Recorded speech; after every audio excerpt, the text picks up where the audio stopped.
America పొమ్మంటోంది, China రమ్మంటోంది. America వీసాలు స్ట్రిక్ట్ చేస్తోందని టెన్షన్ ఎందుకు? మా దగ్గరకు వచ్చేయండి, బిందాస్గా జాబ్ చేసుకోండని ఆఫర్ చేస్తోంది. H1B వీసాలు అమెరికన్ల ఉద్యోగాలు కొల్లగొడుతున్నాయంటున్నాడు ట్రంప్.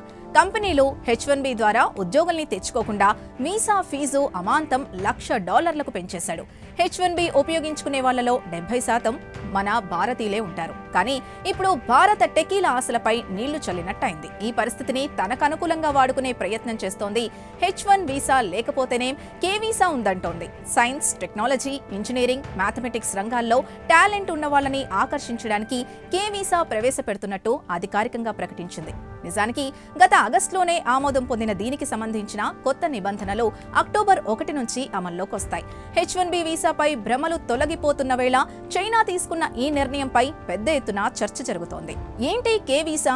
దీనికి ఎవరు అర్హులు అంటే, చైనా చెబుతున్న వివరాల ప్రకారం చైనా లేదా విదేశాల్లోని ప్రఖ్యాత యూనివర్సిటీలు, రీసెర్చ్ ఇన్స్టిట్యూట్ల నుండి స్టెమ్ రంగాల్లో చదివిన టాలెంటెడ్ విద్యార్థులు, ఉద్యోగులకు K వీసా ఇస్తారు. అలాంటి సంస్థల్లో టీచింగ్, రీసెర్చ్లో ఉన్న వాళ్ళకు కూడా ఇస్తారు. తమ చదువు, ఎక్స్పీరియన్స్కి సంబంధించిన డాక్యుమెంట్లు సబ్మిట్ చేస్తే చాలు, వీసా ఇచ్చేస్తామంటోంది. చైనాలో ఇప్పటి వరకు 12 రకాల వీసా కేటగిరీలు ఉన్నాయి. వీటితో పోలిస్తే ఇది చాలా భిన్నంగా ఉంది. K వీసా వస్తే చైనాలో సుదీర్ఘకాలం ఉండొచ్చు.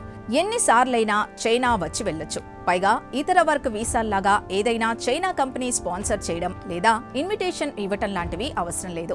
చైనాలో ఎంటర్ అయ్యాక K వీసా హోల్డర్లు తమ అవకాశాల్ని వెతుక్కునే ఛాన్స్ ఇస్తుంది. అర్హతలుంటే చాలు, తమ దేశానికి వచ్చి ఆ తర్వాత ఎక్స్ప్లోర్ చేసుకోవచ్చని చెబుతోంది చైనా. గతంలో చైనా వీసా ప్రాసెస్ చాలా కఠినంగా ఉండేది. కానీ కొన్నేళ్లుగా దాన్ని సులభతరం చేస్తోంది. వీసా ఫ్రీ ఎంట్రీలను కూడా పెంచుతోంది. అందుకే చైనా వెళ్లే విదేశీయులు కూడా ఏటా పెరుగుతున్నారు. 2025 మొదటి 6 నెలల్లో 38.05 మిలియన్ల మంది విదేశీయులు చైనాను సందర్శించారు. గతేడాదితో పోలిస్తే ఇది 30% ఎక్కువ. H1B క్రైసిస్లో పడుతున్న సమయంలో చైనా తీసుకున్న నిర్ణయం ఆసియన్ టెకీలకు, ముఖ్యంగా ఇండియన్లకు మంచి చాయిస్ అవుతుందని భావిస్తున్నారు.